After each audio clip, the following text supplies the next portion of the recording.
किसी घने जंगल में गिद्धों का एक झुंड रह करता था। उनका पूरा झुंड एक साथ उड़ना भरते और साथ में ही शिकार करते थे। एक बार वो सभी उड़ते उड़ते किसी टापू पर पहुंच गए। वहां बहुत सी मछली और मेढक रहते थे। उन्हें वह टापू बहुत अच्छा लगा। उसके खाने पीने और रहने की सारी सुविधाएं उस टापू पर मौजूद थी। सभी गिद्ध उसी टापू पर रहने लगे।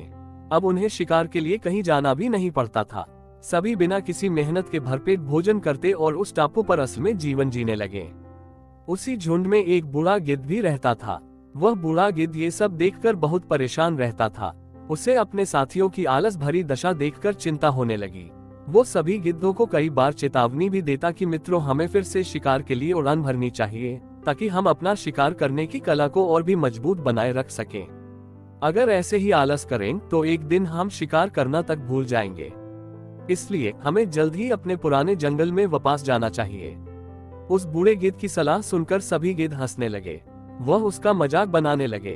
उन्होंने कहा कि बूढ़ा होने की वजह से इनका दिमाग खराब हो गया है, इसलिए ये हमें आरामदायक जीवन छोड़कर जाने की सलाह दे रहे हैं। ये कहकर गिद्धों के झुंड से उस टापू से जाने से मना कर दिया।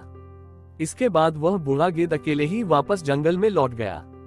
कुछ दिनों के बाद उस बूढ़े गिद्ध ने सोचा कि बहुत समय हो गया, चलो उस टापू पर जाता हूँ और वहां पर अपने सगे लोगों और दोस्तों से मिलकर आता हूँ। वह बूढ़ा गिद्ध जैसे ही उस टापू पर पहुंचा, वहां की हालत देखकर वह हैरान रह गया।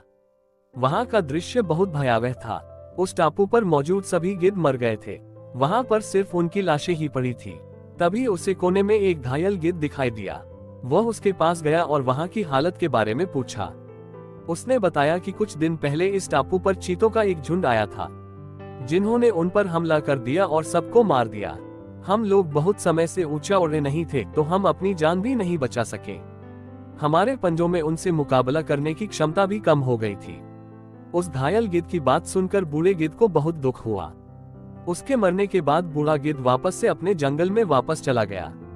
कहानी से सीख, हमें हर हाल में अपनी शक्ति और अधिकारों की रक्षा करनी चाहिए। अगर आलस की वजह से अपना कर्तव्य करना छोड़ देंगे तो भविष्य में ये हमारे लिए घातक हो सकता है।